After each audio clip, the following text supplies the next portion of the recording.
That's just sports, baby.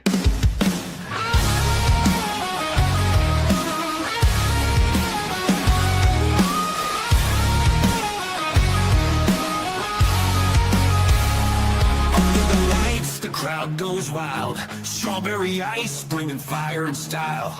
Reds, Bengals, Bearcats, all in my zone. This is my stage, my mic, my throne. Boom, like a hammer, I'm breaking the game. Strawberry ice, you're gonna know my name. Sports Talk Thunder, hear the podcast roar. Cincy slide is kicking down the door. Step into the ring where the passion ignites. Talking sports all day and all night. From the field to the court to the rowing stands. Strawberry ice with the world in my hands. Boom, like a hammer, I'm breaking the game. Strawberry ice, you're gonna know my name. Sports Talk Thunder, hear the podcast roar. Cincy slide is kicking down the door.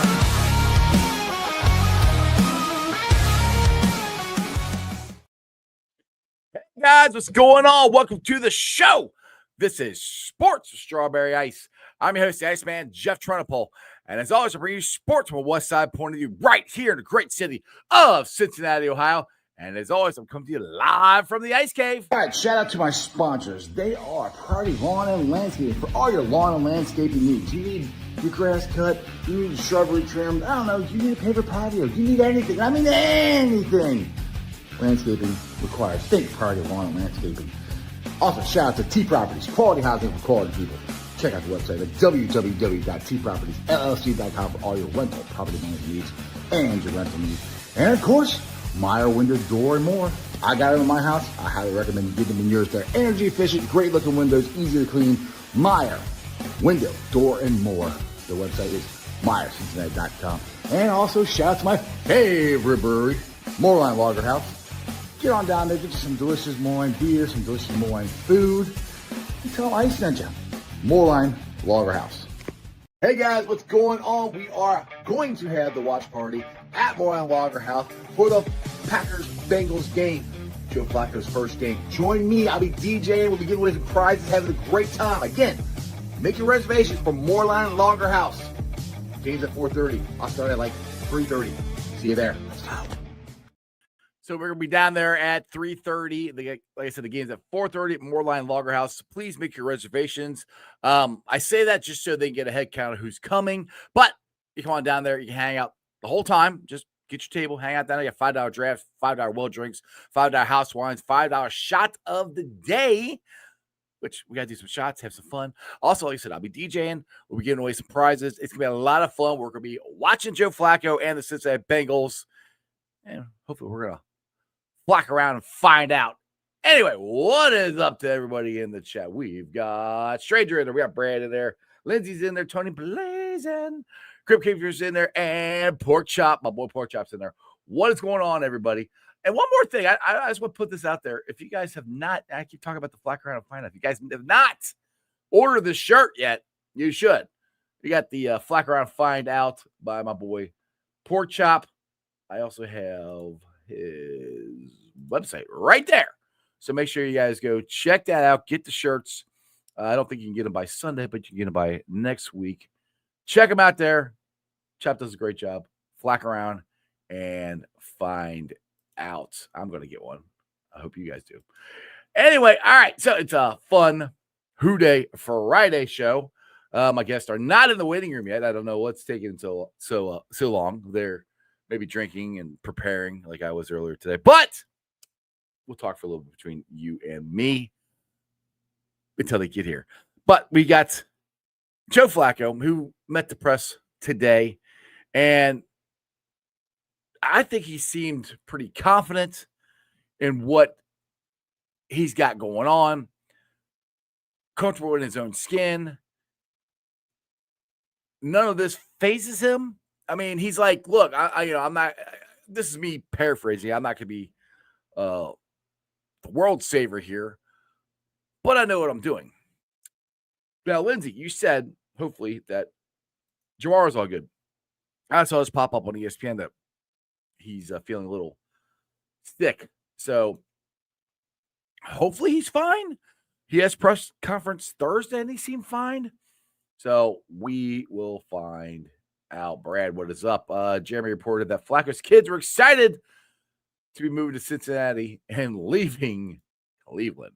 Yeah, they're excited, I think, because of Jamar and T. I think they are big fans of Jamar Chase and T. Higgins.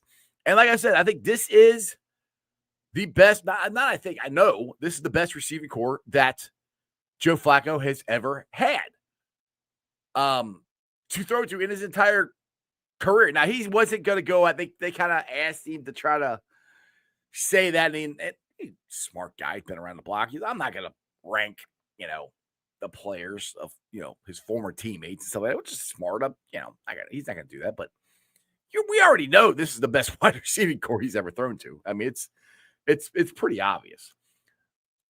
But I'm pleasantly optimistic. You guys are watching. I'm always optimistic, but I really think the Bengals got a shot at this thing with Joe Flacco. Now, if Joe Flacco does pull this off, he'll be the second quarterback in NFL history since I think 1965. Jack Kent. I can't remember the two teams he got traded to, but he beat the Titans, or not the Titans. Oh, the Titans. I think it's Titans. Yeah, the New York Titans, who are the New York Jets now, in 2 games in the same year, and he played for 2 different teams. So Joe Flacco does that. He'll do that to the Green Bay Packers. But with that being said, we have one of the originals podcasters of Who Dey Nation. He is a visionary. He is I don't know. I can't think of anything right now. He is the Godfather. I tried to do this really big, long thing. I lost my train of thought. He is the Godfather, Anthony Cosenza. What's up, AC? Rawr. Rawr. I thought you were wrong with that. I'm like visionary. Well, you know what? I've been called a lot of things in my life. Visionary is not one of them, so I'll take it. I'll take it. Husky, Yeah. I do have. I've been called a lot of things. So, yeah. How you doing, bud? Good, brother. Good. I am. Like that. I am pleasantly surprised of how. Well, I don't know if I'm surprised how optimistic I am, but I don't know, dude. I'm just. I feel so much better. I feel like we actually got a legit shot at this. Like last week, I really didn't think we had a shot against Detroit. Now, I know it's Green Bay, and Green Bay's got Micah Parsons. They got a hell of a defense. But I don't know. Like I said, maybe I'm drinking the Kool-Aid too much or drinking something else too much. I don't know. But I'm kind of optimistic going on. I know what you were drinking earlier. You sent me a picture of what you were drinking earlier. It was delicious. It was delicious. Yeah, I am very jealous. It's not even close to happy hour for me yet. But here's one of the things that sticks out this week, aside from all the Flacco stuff. Mm-hmm. On the Packers side of the ball, Josh Jacobs, who had an amazing season last year, almost 1,400 yards and 15 rushing touchdowns on the ground, he averaged 4.4 yards per carry last year. He's averaging 3.3 this year. So this is going to be a big test for where the Bengals defense is at this week, right. Not only because of Jordan Love and his mobility, his ability to get the ball downfield, all that stuff. They've been, I don't want to call them one-dimensional because they are a very well-rounded team. But when you look at the stat line of Josh Jacobs, you kind of go, what's going on from last year to this year? Right. I mean, he was such a big key to them last year. So for me, if the defense because we've said this ever since Burrow went down, especially the defense needs to step up even more so than taking that growth step those first couple of weeks under Al Gold and all that kind of stuff. They need to do more to help out a backup quarterback. And so if they can kind of continue that trend that we're seeing with Josh Jacobs, make the Packers a little bit more one-dimensional, you may see some of those tip ball turnovers, get some pressures, that sort of thing in obvious passing situations. So we'll have to see what happens there. That's one thing that kind of stuck out to me when I was reviewing this game, aside from obviously all the Flacco stuff. Right. And the one thing the defense has got to get back to is getting back to that opportunistic defense, which we saw in the first couple of weeks. We really haven't seen it here lately. And I also think that has a lot to do with them being on the field a lot more. I don't know what I would love to know what the breakdown is for offensive possession to the defense being on the field, but it seems like the defense for the Bengals have just been out there a ton because we can't do anything on offense. We're with 3 and out a ton. So I think if Flacco can actually have some sustained drives, give the defense a break, I think that's going to help the defense, along with hopefully getting back to being that opportunistic defense, because we were, I think, at the first 2 weeks, I think we were leading the league in turnovers, if I am not mistaken. So they had 5 against the Vikings since Browning took over as a starter, right? They had 5 against the Vikings. I don't think they had any against Denver. And then what they have last week, another they had one against. They had one against. We turned the ball over. We turned the ball over once against. We turned Denver over once. Okay, that's right. Yeah, but the Bengals didn't turn the ball over in that one. Yes. And then this week, I think the Bengals got 1 turnover and they netted, but they gave away 3. I mean, you look at that and you go, what? I mean, I'm horrible at math, but I mean, rough math, that's what, -6 in the turnover margin or so, -5, -6 over the last 3 games. That you just, with a backup quarterback. And even though the backup quarterback was responsible for most of those, or all of them, you can't win games that way. No. There's absolutely no way. So when you look back at this, game and you look back to Joe Flacco beating the Packers just a few weeks ago, you look at Flacco's stat lines and it wasn't that impressive. He may have even been lopsided in the turnover margin if I'm not mistaken, but the point is with the weapons and everything, it doesn't need to be Joe Flacco 330 yards, 3 touchdowns, 0 interceptions necessarily. You got to even out that turnover margin though, because that's where you create scenarios where you're going into halftime like we saw last week down 20-3, right? And then you have to climb yourself out of this hole, and it's near impossible, particularly against a team like Detroit. And then you've got Green Bay this week, so. Again, you just have to be better at taking care of the football. I thought it was odd that when Jake Browning, obviously he's upset, pissed, bummed, right. all the myriad of emotions. Yeah, he just said some things that stuck out, but some of which may not have sat well with the masses. But one of the things he said this week was something to the effect of, well, I didn't turn the ball over against Denver and we still lost by 25 points in that game. Well, okay, but I mean, do anything offensively either. right. You didn't go the opposite way with that to help out either. You missed wide open wide receivers. Right. So anyway, obviously I think a lot of people heard what Jake Browning had to say this week, but nevertheless, it's Joe Flacco's time.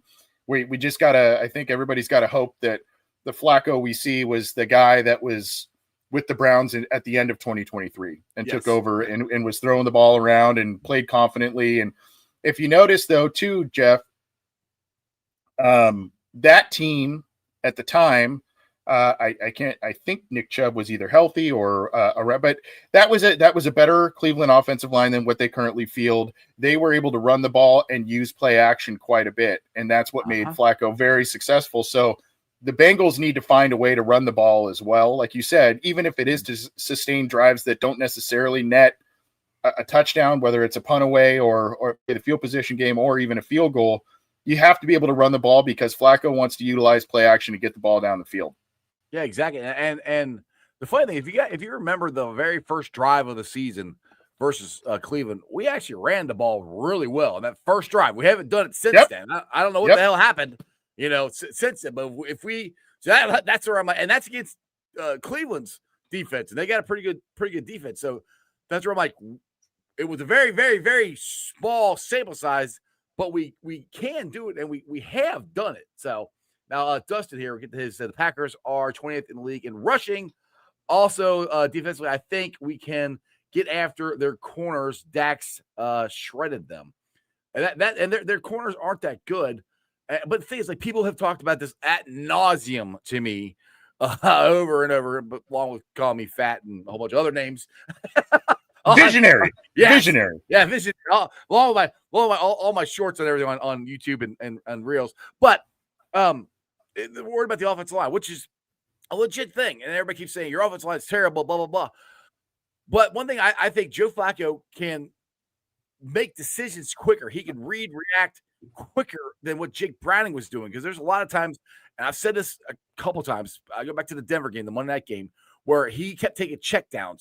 And Troy Aikman put it out there or on the broadcast. Jamar was open down the field. Mike G was open down the field.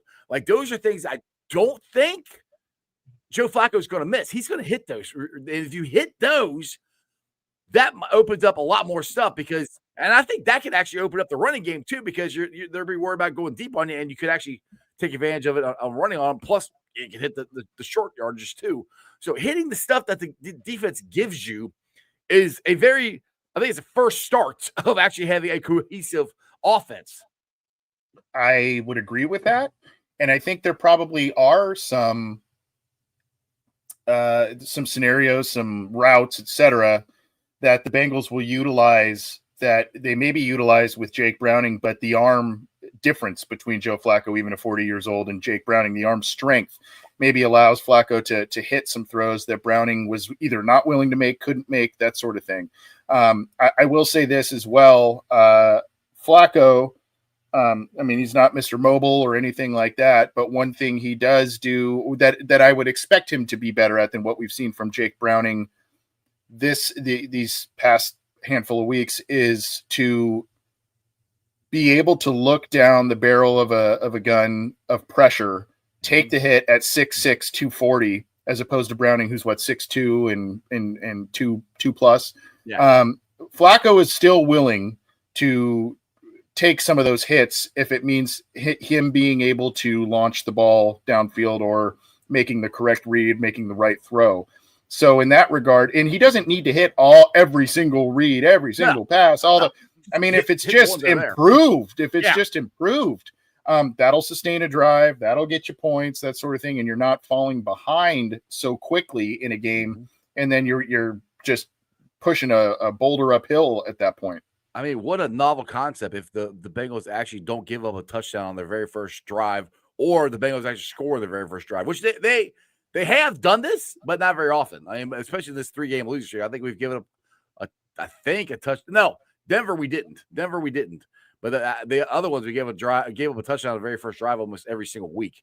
And you're starting from, like you said, behind under the rock already.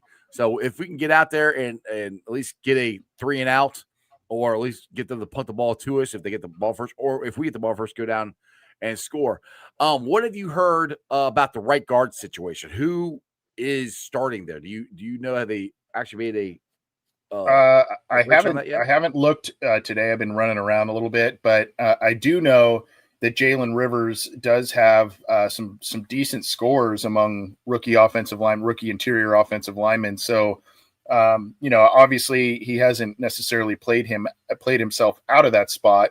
It is going to be interesting to see, though, with a quarterback change. Do you go with the veteran and Reisner and a guy who has had, albeit not really here so far, but a good pass protection route or pass protection history, or do you go with the rookie who's shown you some stuff? And granted, it hasn't been perfect on his side, but he's played well enough.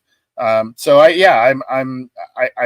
can look a little bit more there on that. I've been running around today, so I haven't seen a final call on that, but it may also be a per quarter, per drive, per half type of basis. And they may have to do a little musical chairs if something isn't working with somebody. And then there's also Lucas Patrick coming back this week too. So, you've got a lot of different options. It's just, is there a really, really good one? Yeah. Right. Yeah. Right. And then I also got Fairchild, who I know he practiced yesterday because he was dinged up with his knee. So we'll see. He was limited Wednesday, right? Yeah, and then he was limited he Wednesday. Practiced yesterday. I think he was full go yesterday, I think. And then Shamar Stewart, I haven't heard anything about today. I know it was more of a game time decision. Hopefully, we need to get him back, because if we get him back and he can at least start helping Trey, because when he's in there, he makes an impact, whether he gets the quarterback or not. So that's where I think getting Shamar in there and getting him after Love would be huge.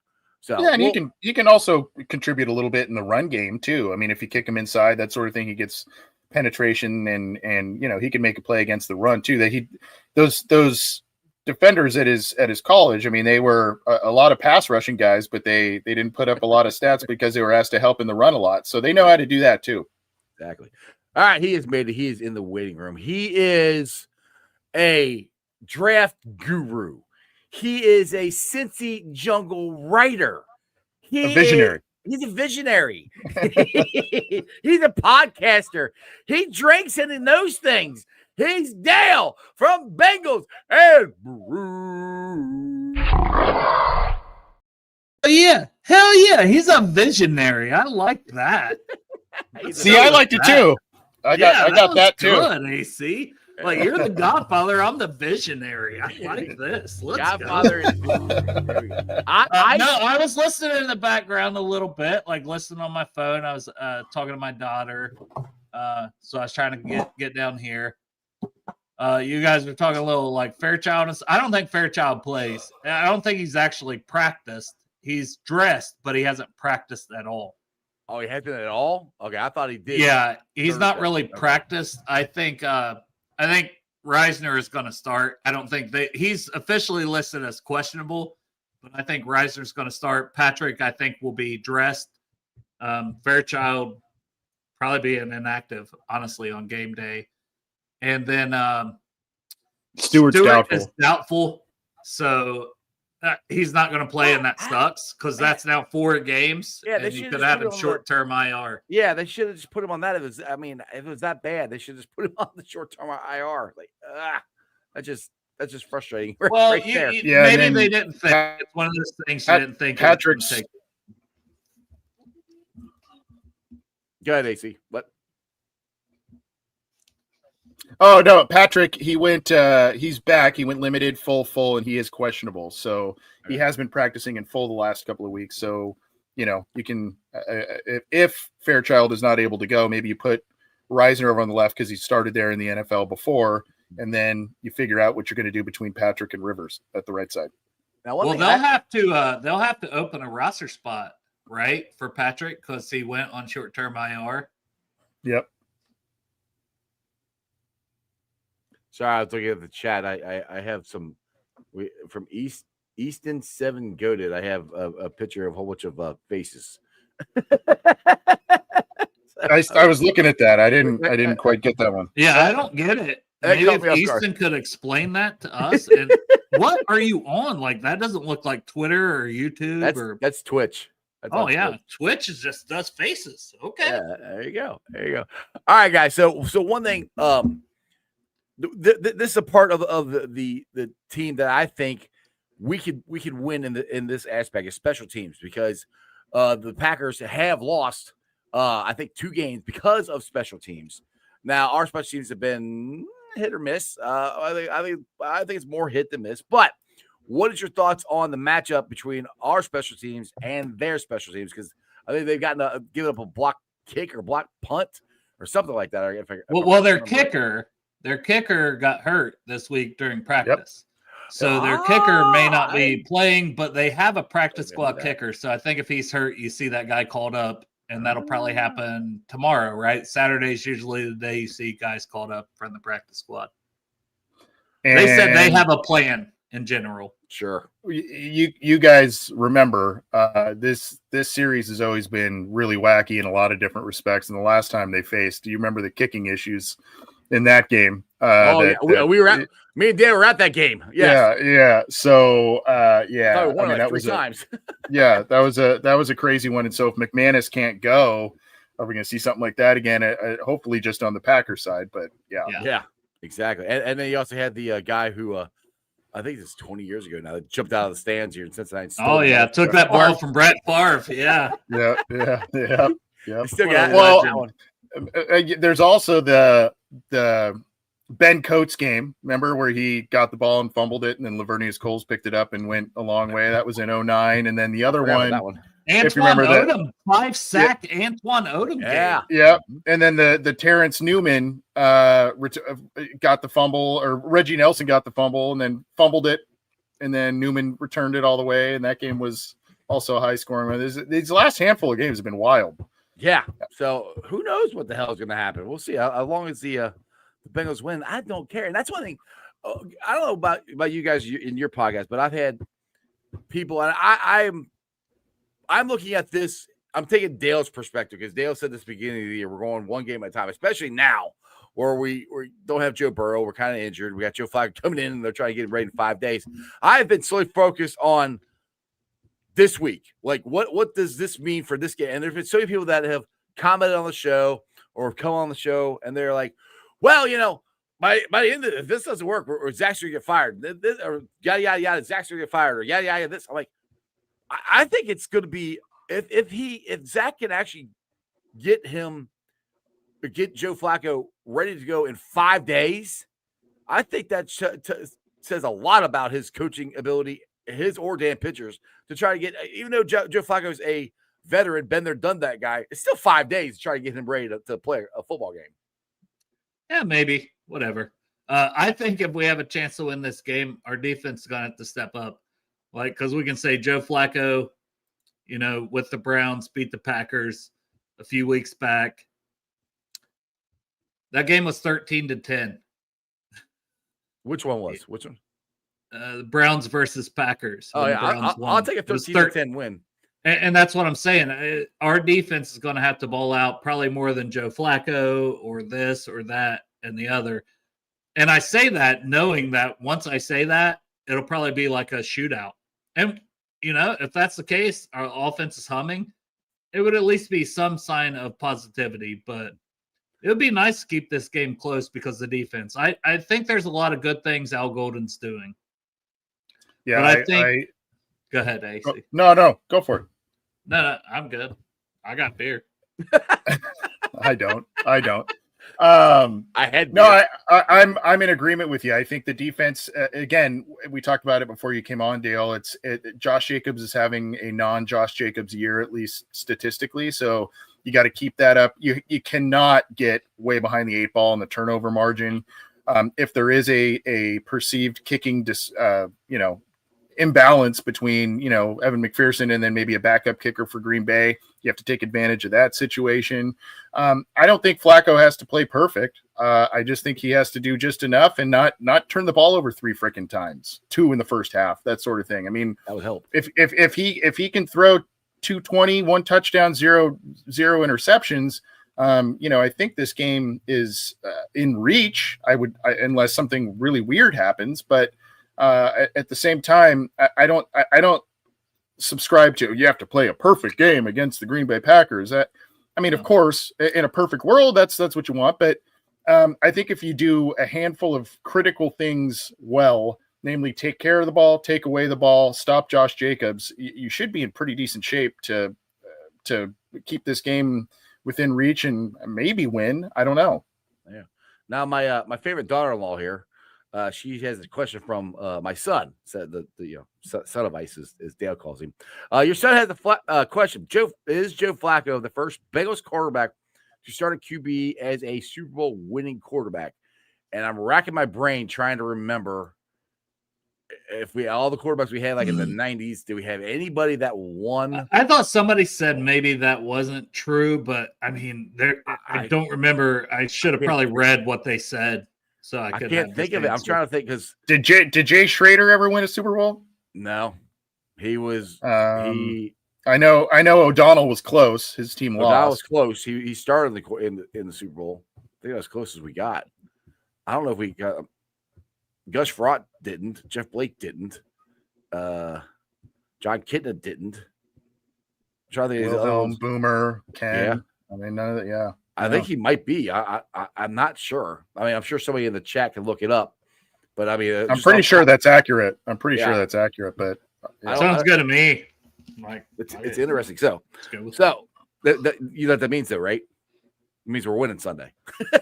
Yeah, I didn't get to ask you. I asked AC a little bit here. What's your confidence, or do you have any confidence going into Sunday? Did you get Joe Flacco? Did they boost your confidence? Where you're like whatever, or where are you at with this? I have hope, not confidence. And I think that's resonated with the locker room from the things they've said. I think there was no hope, even and I know it's like, well, you're still, come on, no, they just knew it wasn't going to work with Jake Browning, and he can be pissed off as he wants. That's the way I was. And he had 3.5 games, and the Jacksonville game, you kind of got it together, but you also screwed it up. We were playing the Lions decent overall as a full spectrum of that game from both sides of the football, except one spot. He was the difference. He was the complete difference in not giving us a chance. So you're just hopeful that a 40-year-old quarterback that has some of the worst statistics in the NFL, by the way, 2 touchdowns, 6 interceptions, like there's nothing logical about this working. But I'm in. I'm in for it, at least for this week, right? Like I said, you can take us back to reality on Sunday night after that game's over. But till now, can we just, after this last 3 weeks, can we just be irrational as just fans and be irrational and say, listen, I was hashtag Team Titties for Jake Browning's girlfriend, and now I'm hashtag Team Old Balls for Joe Flacco. Like, let's just be irrational and hashtag Team Old Balls. We go out there and we do something crazy. We beat the Packers. Then we turn around and beat the Steelers. And then, holy shit, what's our record? Oh, my God, we're 4-3? Mm-hmm. All right, we're good. And then we got the Jets and the Bears.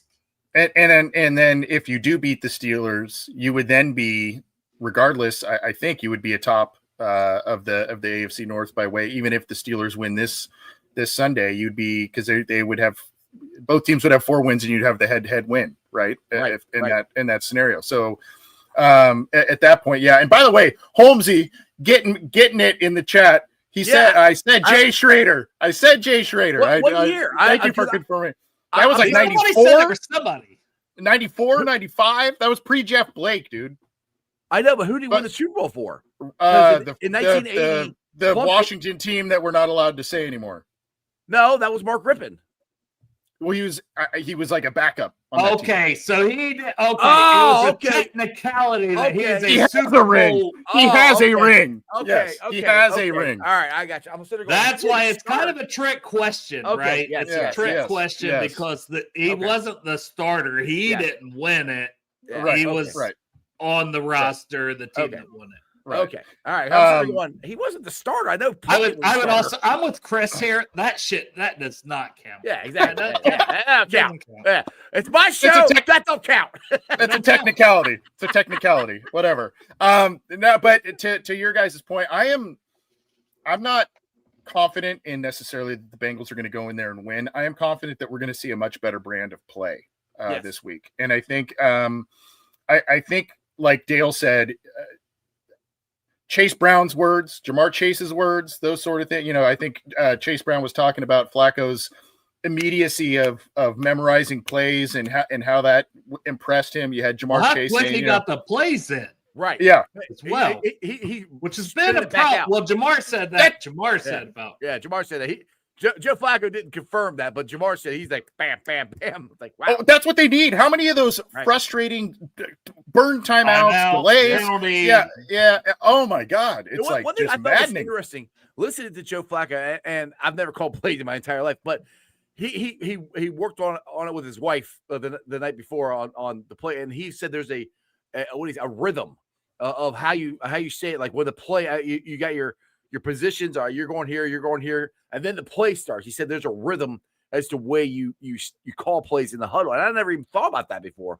And that's something I just thought was unique there, because I don't know. Did you guys know there's a rhythm to the way you call plays?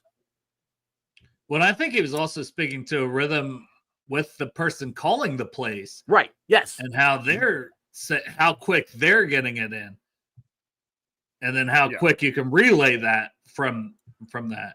Right, exactly. Thanks for the $5 super chat. Fuzzy Balls. Get some over the top completions plus 40 yards down the field. particularly to Chase and Higgins. That will loosen up the defense to help the run and screens. I agree. I think sounds great. I think first sounds shoot great. A bomb. The only thing I want to go back to Dale, what you said. It's kind of like what I was trying to get to this whole week is I'm worried about this game. We'll worry about we can come back to reality after the game if we lose. That's kind of where I was at.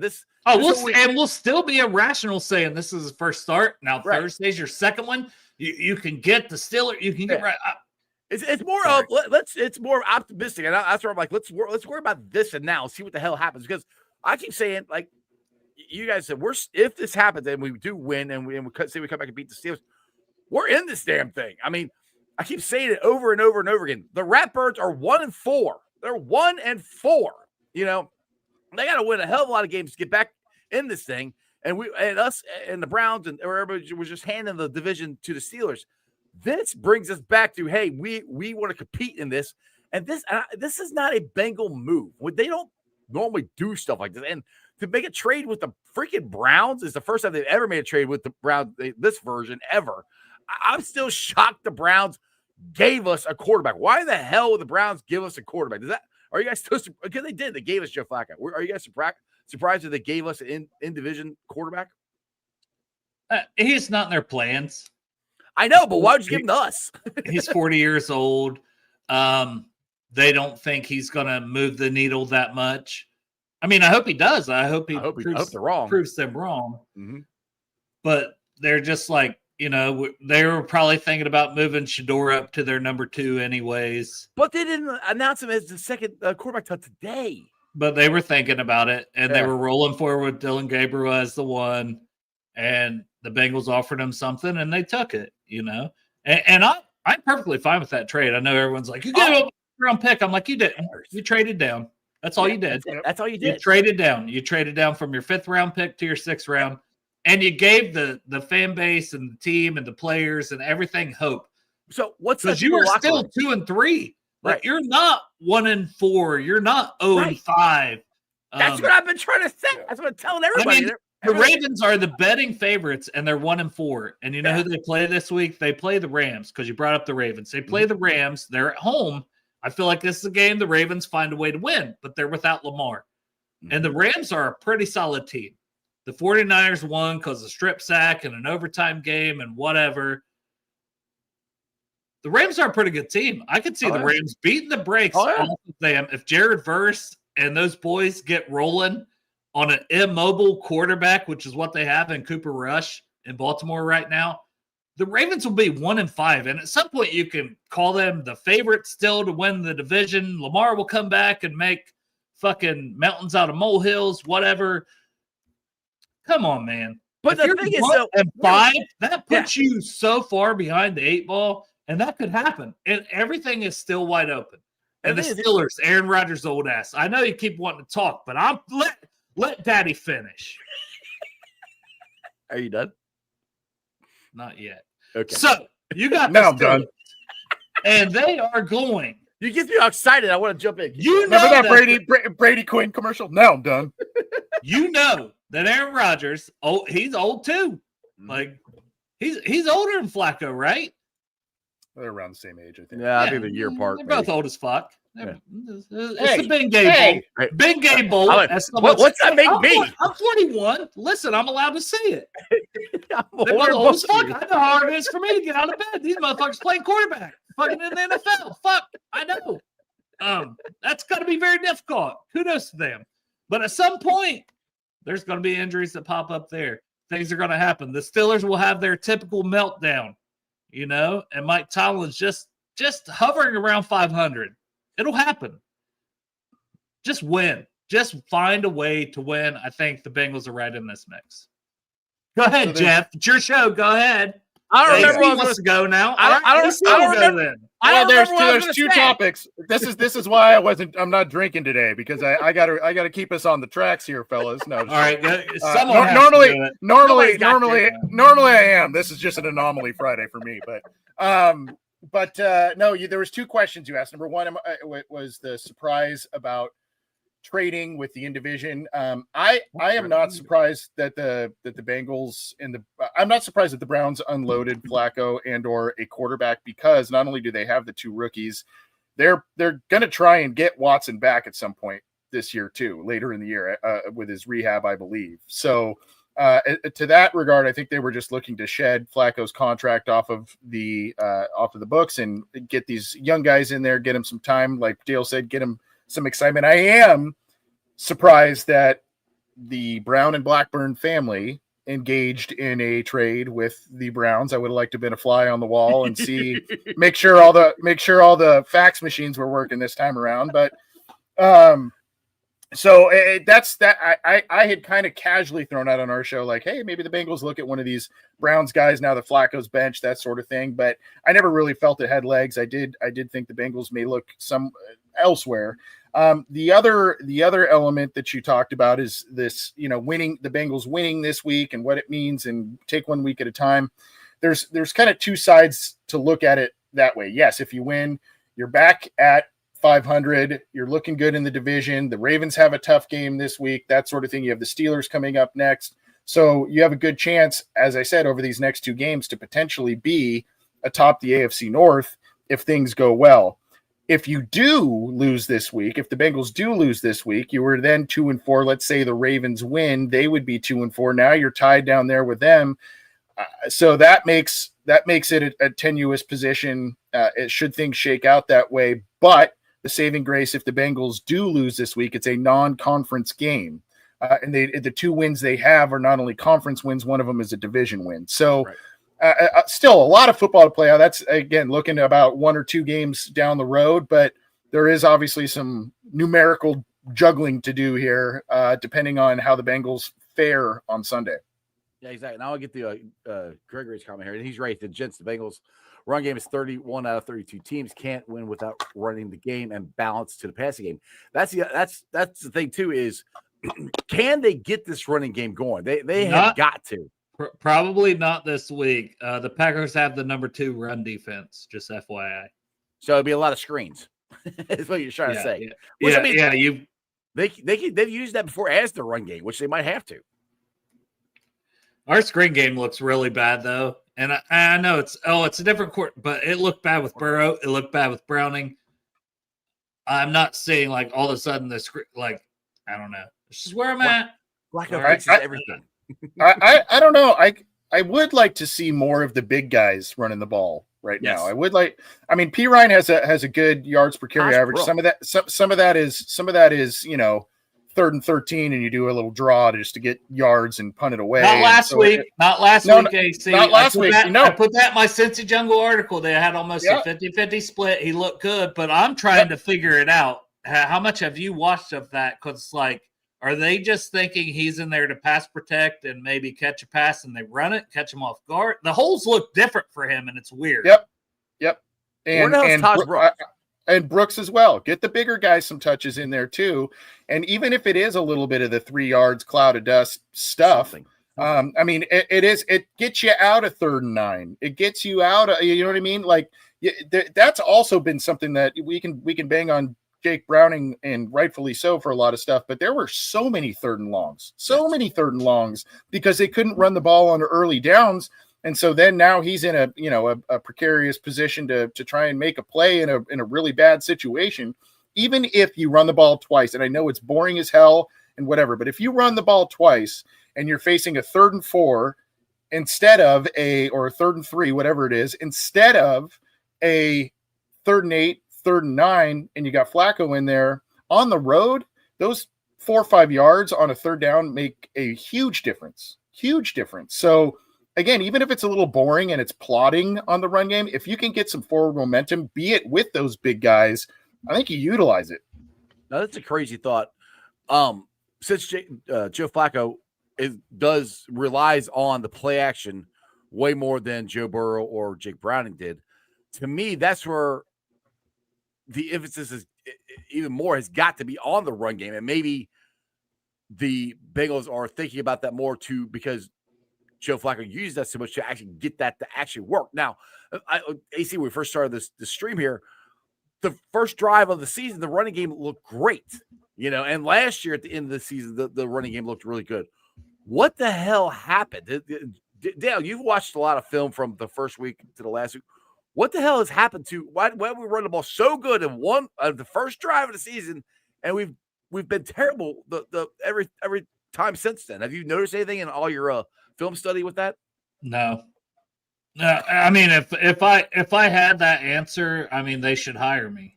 I don't have that answer, so I mean, what looks different? Are they missing assignments? The holes look bigger. What have you noticed that the difference between that is? Just the minimal things for me is like Chase Brown. There isn't a lot of holes, but Chase Brown also is not running well. His vision is not well. It's not as good as it has been. And so P. Ryan is the other. P. Ryan's running angry. He's more decisive. He's hitting the holes quicker, and Brown is not. That's from the running back standpoint, from the offensive line. And I don't know if it's I'm not a huge scheme guy, and that's something that I need to get better at. AC, what you got? You're going to say something. No, the other element that I've noticed too, because we've seen it be okay, like you said, the first one or two drives almost every game. It's almost as if once they get off of those initial game scripts that they've gone through the entire weeks, those first couple of drives, they just falter. Now, I don't know how much truth is actually to that, but when I see the run game work pretty well in week one against Cleveland, and they're mixing it up and they're looking pretty good. And then even that Vikings game, they moved the ball a little bit in that first drive. You saw it a little bit in Jacksonville, that sort of thing. I mean, there's been early in games, they've been getting a little bit of push, and then it almost just completely dissipates after those first one or two drives. So I don't know if it's the scripted drives that they've worked on throughout the week, the first one or two, and then, as they try and adjust in game, that sort of thing, they struggle. But I do agree with Dale that Chase Brown's vision has not been where we've seen it at the end of 23 and sometimes last year too. And maybe a lot of people picked him to be a fantasy darling this year. Maybe, he's kind of just pressing and there's a lot of expectations on himself. And so maybe there's that. And, I like him as an all-around back a lot, but I still wonder if he's 1A, 1B, if he's still a guy that you've given him kind of this starting mantle and given him the lion's share of the carries, great, but you still have, the 31st rushing attack in the NFL right now, right. Mm-hmm. And you've got two bigger guys. Maybe you just kind of tinker with that and flip it and give some of those bigger guys a couple more touches. What could it hurt at this point? Really? Right. What could it hurt? And like I said, it was 53 to 47% split this past week. And I know it's like, you were down the 2 weeks prior to that too, and the splits weren't that close. I think they've realized that P. Ryan is running harder. He's seeing the holes better. He's making, and that's why I put him in my article as one of my players to watch for this week, like one of the key players for this game. Because maybe Chase Brown surprises me, right? That's the NFL. It happens, and he has his breakout game. But we've been waiting and waiting. And this is game 6, and it hasn't happened. Hey, P. Ryan has flat out looked like the better running back. So it's like, I think P. Ryan has earned his right to get more carries. I'm also on board with Brooks get more carries. I just don't see it happening from the standpoint of what the Bengals have done. The Bengals have not given him any carries. They have not mixed him in at all lately. Right. Now, crazy thought here. When did Zach Moss get hurt last year? It was right around this. It was right around this time last year, wasn't it? Because probably week 6-ish. Yeah, that's when Chase took over. So I'm kind of wondering if he's, and we don't know this because this is the first time he's been the number one back. If he's just a slow starter like Joe Burrow, like this entire team are slow starters. Like I don't know. I'm just throwing it out there. No, I know, but I don't think so, because like running backs, like slow, fat, like I don't see that. You don't need to ramp up. You're seeing things well, and he is also coming off an injury, and sometimes that's mentally in your head. True. Same thing with quarterbacks like Jake Browning. Once things went downhill, he couldn't get it back. That's why they had to make a move. Right. And that's what I feel like with Chase Brown. Like mentally right now, he's not seeing things, he's not performing, and he's getting in his own head a little bit. And I want to talk about the team that the Bengals just played. I think a lot of us look at the Lions and say, wow, great offensive plan, great running game, great offensive line. Yes, the running backs are more talented than the Bengals guys, and their offensive line is as well. But the carry split between Jahmyr Gibbs and David Montgomery this year. Jahmyr Gibbs, their big play guy, has 70 carries. David Montgomery, 61. So there is still a little bit of this old school mentality of the Thunder and Lightning. There is, if you employ it correctly, there is effectiveness to be had there. And relying on even though he is a very versatile guy, Chase Brown, you can line him up in the slot and he'll make a play. I mean, he's a very versatile guy. But having that power run game, having those bigger guys, that wears down a defense. I'm an old school mentality a little bit in that regard. So, I mean, if you look at that to me is kind of the benchmark in a lot of ways for offensive performance, how you want your run game to look when you have two talented backs that have two different skill sets. You got one guy with, 70 and the other guy with 61. That's a damn even split between both those guys. Well, and to add to that, like we're looking at Chase Brown and how he ended that season. We can also look at Joe Burrow and how he ended that season and how much the offense was just on fire.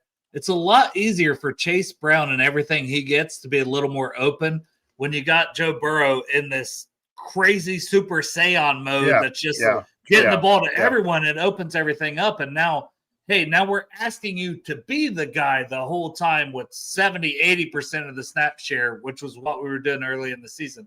And it's not working out. He potentially always was, and maybe always will be, that explosive guy that you mix in there. Maybe not the guy that should be getting 75% of the snaps, but the 50-50 like AC's talking about. I mean, and this is all just us like spitballing and thinking of things, but it makes a lot of sense if you think of it that way, because like, well, look at what he did last year. Well, last year was when Burrow and that passing offense was so explosive. That made his job a lot easier, right? As a running back. Sure did. Yep, exactly. And you can even look back to the Giovanni Bernard days, right? Every time, and they still found ways to get Gio the ball 15, 20 times a game, carries, catches, etc. But they always had a big back of some sort with him. And how effective that back was, whether it was the law firm or whether it was Jeremy Hill or whomever else. Jeremy Hill had that one flash in the pan rookie year, but they always had that bigger back that was more of a typical, bigger guy that 220 pounds, six Mixon obviously as well. They had those bigger guys where they would find creative ways to use Bernard. And then also after the big guy beat down the linebacker's defensive line, then you pop a quickie with Bernard up the middle and he would get you some nice yards. So again, we're talking, 5, 7, 10 years ago when we talk about Giovanni Bernard, but I still think that still applies to today's NFL.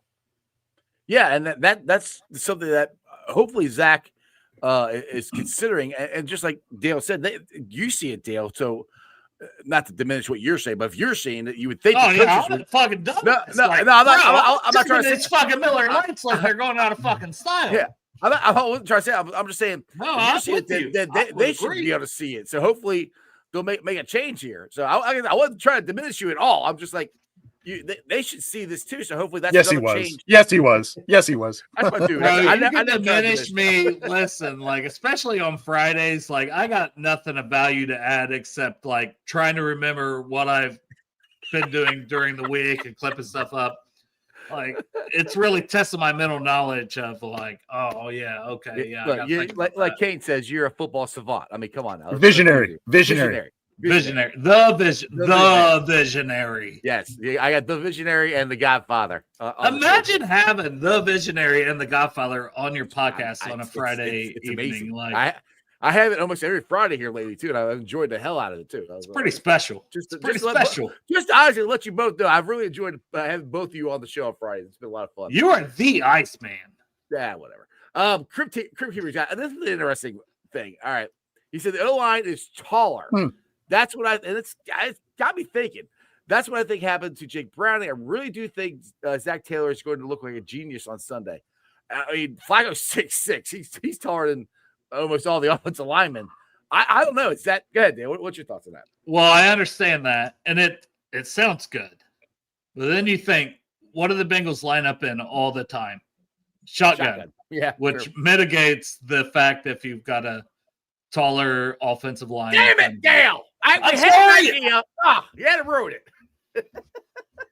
It is an interesting point, though. I mean, it is an interesting point, but you would hope that the 4 or 5 inch height difference of Flacco is going to pay dividends, obviously, over what we saw from Browning. But so I think it's more about the mental side of it, and Browning was just not seeing things. Like I continue to go back to this. I talked about it on my show multiple times this week. The pick that he threw to the linebacker Anzalone, who was just sitting there, that would have been picked by 2 other players. And I think that's when the Bengals, honestly, because you were down 14-3, and you got the ball after the second, and you just throw it. And it's just like, all right, man. Yeah. I know you made some plays after that, but it's like you put us in such a hole at that point that it was just impossible to come back from. And it's like, you're not – and he was doing this. I mean – right. Yeah. When you're doing this, it tells me everything about where your mental state is. You are on the field like you're not thinking about chasing down, trying to go make a tackle. You're literally going, oh, man, I fucked up again. Oh, shit. You know, and it's like his mental state was gone as a quarterback. So that brings you to this. So I think the fan base has been energized. I know I have by them trading for Joe Flacco. What do you think it's done to that locker room? Has it given him? I'm not saying it's going to give him Joe Burrow confidence, but what kind of confidence do you think that gives the Bengals going into this game? It's like, all right, we got a shot. We got a legit quarterback now that shouldn't throw the ball to the other team as many times as Jake did. Now Joe's thrown interceptions. I'm not saying he's not going to, but what kind of shot do you think it's brought to that locker room, that energy and the confidence? Go ahead, AC. Well, number one, Super Bowl winner walks in the room. You've got a guy that has, I think, 185 more career NFL starts. I don't even think that counts postseason. It might, but 185 more career NFL starts than Jake Browning has. So I think from those standpoints alone, it energizes you. And I hate to say this because I don't want to keep, beating down Jake Browning here, but it almost would feel like if you're a Jamar Chase, a Chase Brown, anyone on that maybe anyone on that team, really, that you're not going into a game without stepping foot on the turf with a 2 turnover handicap under your belt. Right. And so I think at that point, and from that standpoint, it's got to energize you a little bit. I think if the Bengals had been competitive in that Vikings game after Jake rallied back and got that win against the Jags, I think we would have saw some more positive momentum. I think that was just the catalyst. It was him going back to Minnesota, and I think things snowballed so far out of control in that game and on him that he was never able to, like Dale said, mentally recover. But for the rest of the guys, you could tell by what Chase Brown said, by what Jamar Chase said, and some of the comments there. I think there is a new air of confidence, not Joe Burrow level confidence, but at least they're going to walk on that field saying, okay, we're walking on here with an even playing ground. And maybe they didn't feel that way over the last couple of weeks with Jake Browning. Visionary, what do you got? Yeah, I'll just go to what Jamar said specifically. He basically appreciated the organization trying, which is what we kind of said as fans. Like, at least you're trying something. Right. And I feel like that's kind of what Jamar was saying in his press conference the other day. Hey, I appreciate you trying. Now it's our job to make it work. And that is one thing I will take out of this season, no matter how it continues to pan out, is Jamar continuing to step into the leadership role. Because he got his big contract and he could be a diva wide receiver, this, that, and the other. He's stepping into a leadership role. He's on Zach's ass on the sideline. I kind of personally love that, when that happened. I didn't take that in a bad way. No. And he's saying all the right things and realizing that, hey, we got to go out there and perform. But he's also saying what we are thinking as fans. This gives us something. It gives us some hope. It gives us something to look forward to, and they're trying. Right. And I think that can motivate a team.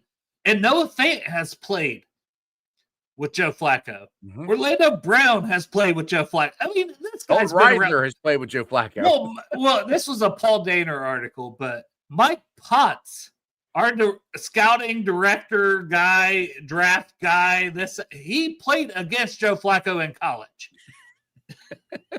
That's the insanity of the 10 layers of Joe Flacco. Right. Not 6 layers of Kevin Bacon or whatever. Did I see the mic? I was listening to Zach Taylor's press conference. The question was asked, and the mic cut out, so I didn't exactly hear. But it sounded like they're asking if Flacco was in the same draft class as Zach.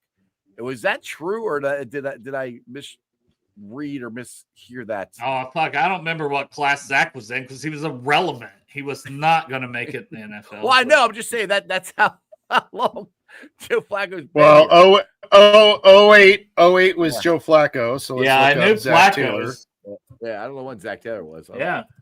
I'm not sure. I feel like Taylor might have been a year or so before, but that is interesting if it's the same year. I don't know who asked it, but their freaking mic cut out, and I couldn't hear totally what they said, and that's what it sounded like they were asking.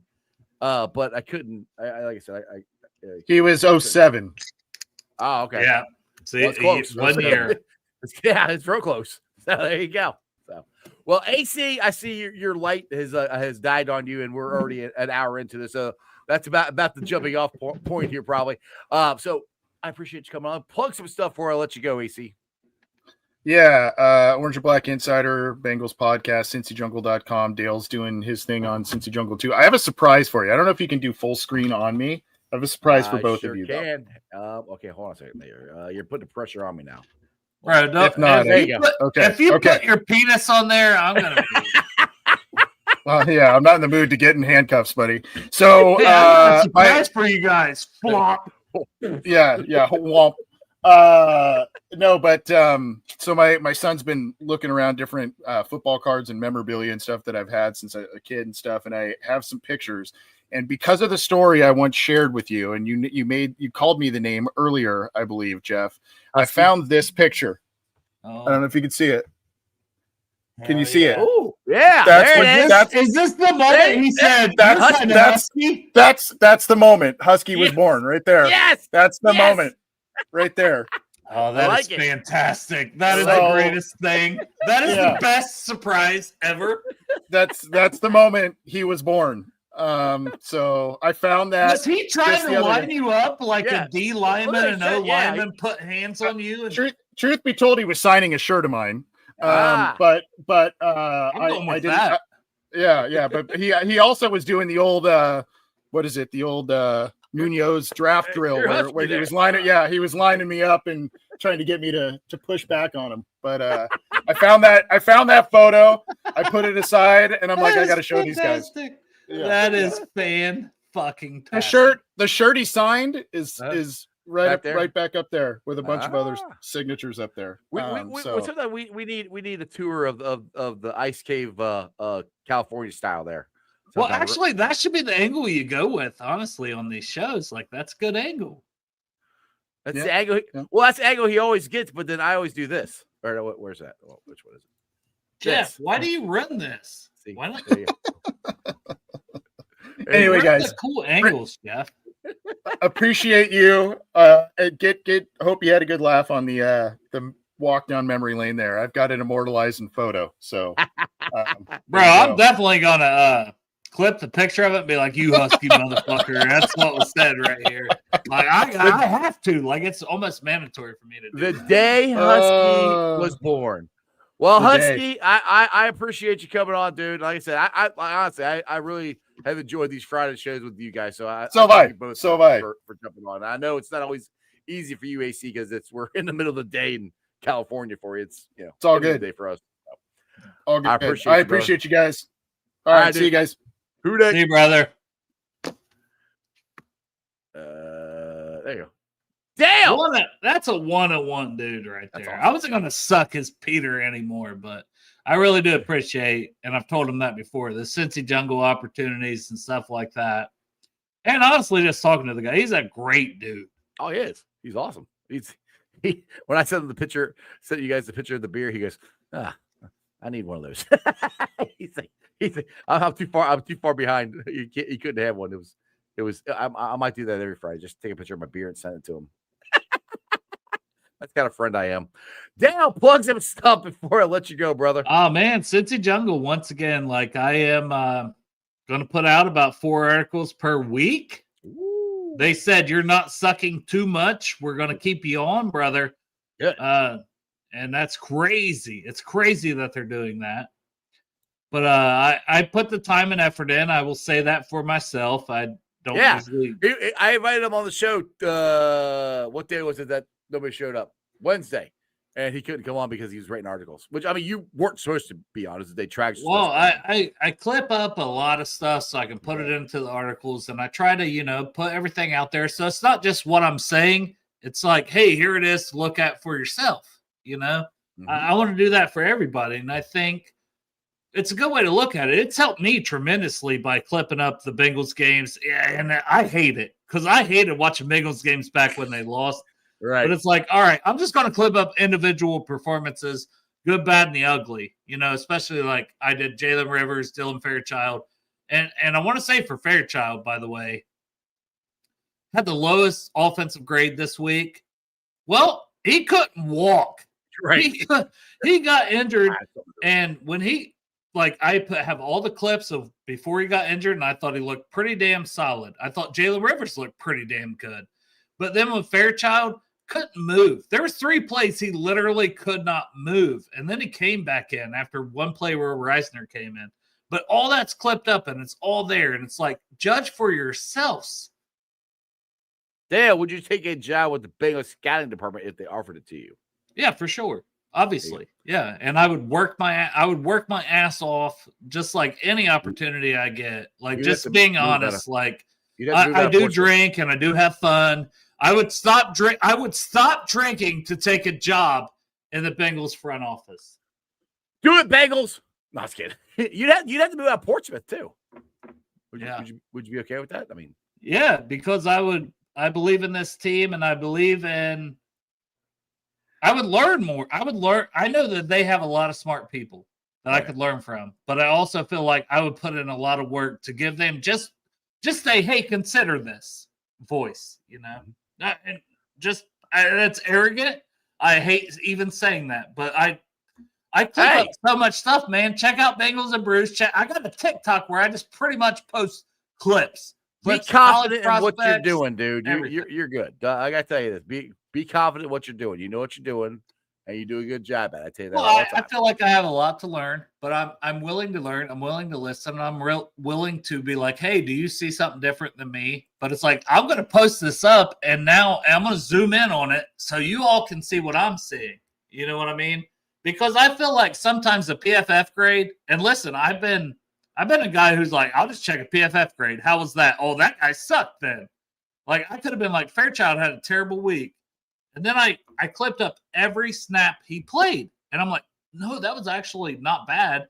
Oh, wait, he got injured here? Oh, my God, he can't move. Why is he still in the game? Like, I was a little bit pissed off about that, when I was watching it back and clipping it up. I'm trying to think who they have put in there. They have Rivers. I guess they could have put Reisner over there, I guess. Yeah, Reisner. Well, here's the thing. Reisner came in for 1 snap. Like, he couldn't move for 3 snaps. And you can see all this on my Bengals and Brews Twitter account. He couldn't move for 3 plays. He just kept holding that knee. He's like he was literally barely moving to try to block it. I'm like, how does no one see this on the staff and the medical people? And then he came out for a play. Came out for a play. Reisner came in for 1 play, and he went back in for like 17 more plays of that game. He's a He dog. gave up that safety at the end of the game, and it's like, how dare you give up that safety? It's like, if you watch that clip when he gave up the safety, he did like this move where his leg was just gone. It just paints it in a different light, you know? Right. No, and it's like tough as hell to try. That's the thing. It's but numbers it are hurt numbers. the teeth. Right. Numbers are numbers. But you got to actually, this is where I always am. I fight back on analytics sometimes. The analytics isn't everything. Numbers are numbers. Yeah, that's what he graded out. But why did he do that? And to your question is, why the hell was he still in the game? Why didn't they take him out? Because he couldn't move. They probably should have taken him out. So it doesn't sound like he's starting this week. Reisner might be at left guard. And I don't think he'll play versus Pittsburgh. That's what I said after I watched that. I was like, he ain't playing this week. I was like, I think Reisner will start. Patrick's working his way back in. And some people were like, well, Patrick should replace Rivers because he shouldn't lose his job. He played like one series versus Cleveland. And I get it. I clipped up all Patrick stuff from preseason. I didn't think he looked as bad as people said he did in preseason. But Rivers has looked really good. Rivers has probably been our best run blocker, opening lanes, like understanding of angles and getting in the right spots. Like, I've really liked what Rivers has shown. And I thought and I said this before Rivers got the start over Reisner, I was like, if they put Rivers in, they shouldn't turn back unless he's just like awful, and you have to, you know. Rivers has looked pretty damn solid. Like, there is a world where we drafted in the 3rd and 5th round our 2 starting guards. Dude, like, I have been impressed. And listen, I'm not, Jeff, you know this about me. I'm not one to just come on here and just puff stuff to puff it. Because I will say this on the flip side. Orlando Brown has looked like shit. Yes. He has looked awful at left tackle. That is probably my top draft need right now as a left tackle. Like, and Orlando can come back. He can be the starter next year potentially because you don't like a rookie starting at left tackle. But question for you almost have to draft one. So question for you on that. Is there a chance? Like, I'm not saying this year at all, but which, I mean, if Orlando Brown doesn't get better, we might have to do something. But how does Mims grade out as maybe potential next year, flip it over to the left side? Okay, it's not about grading out. He's just always played right tackle, and I hate flipping a guy and a young guy and a guy who seems to be growing. And Mims' tape has looked really good at right tackle. Like, he had the game before the Lions. Who did we play? The Broncos. He gave up 2 sacks and he had 2 penalties. And like, that crushed his grade that week. But then I clipped up and watched that entire thing back, and I was like, oh, Mims actually looked really damn good. You know what I mean? I was like, even with that. And I was like, I understand why his PFF grade was bad. But then he bounced back last week, and he was matched up with Hutchinson, all these different guys, and he looked fantastic. I don't know anybody. Holmes says, Jeff, who you know that connections to get Dale inside the Bengals organization? Oh, yeah. I don't know. I know the same amount of people Dale does. Nobody. Yeah, we know nobody. We know nobody. But honestly, there's a lot more people smarter than me. I just try to, like, from what I've watched, and as a fan who, you know, jumps on these shows, try to give my opinion and from what I see. And a lot of times when I post my clips, all I say, if I post the entire O-line clip, I'll be like, it's this person versus that team. You guys watch it. You tell me what you think. I already have my opinion, but, you know, just to see, because sometimes people are like, well, I see this. And I'm like, I don't know. I watched a lot of tape. One other question before I let you go. So we're talking the offensive line. Because people begin on Ted Karras. I think Ted's played better. What's your thoughts? He's probably, to me, over the past couple, three-ish, 4 games, maybe a lot of the season, he's probably been our second worst offensive lineman out. I'm just judging this off of who's in there now with Fairchild, Rivers, Mims, him, and Zeus. And it's like, age catches up with everybody. Time will come for everybody. Right. I would kind of like to see Matt Lee. I don't think Ted's been as bad as Orlando. I'll say that. Okay. Because I don't want to shit on. I don't want to shit on anybody. Right. Like, you're just it's facts. You're not. Well, it's just what I'm seeing, and I could be wrong of what I'm seeing, but it's clipped up there. You guys can judge for yourself. Like, I will just clip it up. I think Ted's been okay.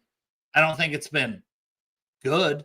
I think Ted's been the second worst offensive lineman to me. And the thing is, we have a center that, like you just said, again, I'm not saying anything this year because that we already got 2 rookies we're starting. I don't know if I want to start a second-year center in Lee. But at some point, right? Somebody might have to, right? Yeah, so you got to try it, right? Well, and if things goes downhill, right? Like that's the thing. If you lose another 2 games, if you lose to the Packers and the Steelers, I would give Matt Lee and Ted is struggling. I give Matt Lee a shot. Yeah, I would give Matt Lee a shot. And you have Seth McLaughlin on the practice squad. Who won the Remington Award. Right. One of those. So we got guys who could replace at center. I think we're gonna be. We have nothing at left tackle to replace. That's right. That's where I was going with this. Is like I think we're Zeus has just got to play better. Somehow he's got to figure out how to play better. We don't have anybody. And you're not flipping Mims mid-season. Like you can consider flipping Mims. If you do that, you can consider flipping Mims in the offseason and letting him train on that side all offseason. Because I think he has the athleticism, the foot speed to make that switch. Mm-hmm. I'm not saying I want him to necessarily do that, but I think you could potentially do it depending how the draft, free agency, whatever goes. Like, because there's some really good right tackle prospects in the draft. So maybe you get one of them and you say, we're going to try Mims at left, or we'll see who's better at left and right. Right. And we'll train them through the offseason, but you'll have time to figure it out. Yeah. We don't want to do that in season. There's no one this year for Orlando to replace him. There's just not. I mean, I'm just being honest. There's not. That's what I was saying. I mean you got to put in Cody Ford at left tackle. And listen, I know he filled in okay. Not the whole year. Yeah. He filled in okay last year when Brown was hurt, but come on, man. There's no way we're putting Cody Ford in at left. Come on, man. All right, Dale. As always, I appreciate you. I will see you next Friday, and I'm sure I'll probably talk to you later tonight. Yeah, sorry. I mean, I just ran that. Like, I don't know, man. I perfectly fine. Just got to talk a little ball, you know? Like, I'm always fucking around, but, dude, I do have I watch, I drink, and I know things. I know. I talk to you a lot when you drink and know things. We have some of our best conversations when we drink and know things. Dale, love you, dude. Hey, I love you, brother. I appreciate. And check out your watch party. If you're not going to Jeff's, you're closer to Fulling Warehouse. Check out the Project Game Day one. But that's my thing. Check out either of them. Go support Jeff. I will not be either, to be fair. I will be here, Portsmouth, Ohio. Probably he just wants you guys to support Project Game Day. Yeah, I ain't supporting either. He's not coming. Okay. Give a fuck. No. Like shit. Shit. See you, Dale. Later. All right, guys. Hope you enjoyed that as much as I did. Go follow Dale on Bengals and Brews and go read his articles on Cincy Jungle. Like I said, he drinks and those things, but we say that tongue in cheek. He really does. He's actually really good at what he does. So, and he's got his draft guide too, which is the original thing that he got into with doing this. And that you can buy that at Project Game Day. Portion of proceeds or all the proceeds go to Project Game Day with that. So make sure you check out all Dale's stuff. Check out everything that AC's doing. This is the Godfather of the Orange and Black Insider Podcast. A great job.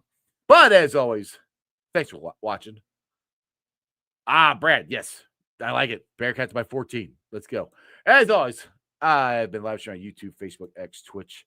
You can follow me on all those along Instagram, Threads, and TikTok. Also, I've been writing some articles myself. I'm not on Cincy Jungle. I got my own Substack. You can check that out on Substack. Everything is under Sports with Strawberry Ice. And I will be pulling the sound of it later on tonight. Put it on the podcast. Do me a favor, listen to that because everything else is blowing up. My YouTube channel is blowing up. I get a lot of views here. Facebook is blowing up. Twitter's blowing up. TikTok's blowing up. I need a podcast to get a little more views. So do me a favor. It's Sports with Strawberry Ice podcast. It's on BeanPod, Apple, iTunes, Spotify, Google, Stitcher Play, pretty much wherever you get your podcast. Do me a favor. Rate, like it, review it, listen to it. Leave a 5-star review and a comment so more Cincinnati fans can find my podcast. All right, shout out to my sponsors. They are Priority Lawn and Landscaping for all your lawn and landscaping needs. You need your grass cut, you need shrubbery trimmed, I don't know, you need a paper patio, you need anything. I mean anything. Landscaping required. Think Priority Lawn and Landscaping. Also, shout out to T Properties, quality housing for quality people. Check out the website at www.tpropertiesllc.com for all your rental property management needs and your rental needs.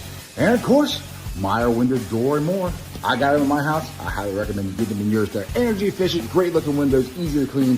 Meyer Window, Door, and more. The website is MeyerCincinnati.com. And also shout out to my favorite brewery, Moorline Lager House. Get on down there, get you some delicious Moorline beer, some delicious Moorline food. And tell them I sent you. Moorline Lager House. Hey guys, what's going on? We are going to have the watch party at Moorline Lager House for the Packers-Bengals game. Joe Flacco's first game. Join me. I'll be DJing. We'll be giving away some prizes, having a great time. Again, make your reservations for Moorline Lager House. Game's at 4:30. I'll start at like 3:30. See you there. Let's go. Yeah, I'll be down there at 3:30 on Sunday, playing some music, giving away some prizes. You come on down. Like I said, please make your reservations. That's just so they have a head count of who's coming, and you guys can be in the actual area, the beer garden of where I'm at to watch the game. But we got $5 drafts, $5 well drinks, $5 wines, and $5 shot of the day. It's gonna be a lot of fun cheering on Joe Flacco and the Cincinnati Bengals. And if you have not done it yet, please go to my boy Pork Chop's website here, Chop Shop. 513. You can get the newest shirt, Flack Around and Find Out. He's on there. I'm going to get one. I highly recommend you guys go get one because it's an awesome name for a T-shirt. Because hopefully everybody in the AFC North is going to flack around and find out. Other than that, you guys have a wonderful weekend. I'll see you back here Monday for hopefully a Bengals victory Monday. Have Cap and Corey on. Remember one thing only. As always, as Who Dey for life. Throw it up. That's your sports, baby. See ya! Another great show. You guys still here? The show's over. You can come back tomorrow. I'm out of here. See ya.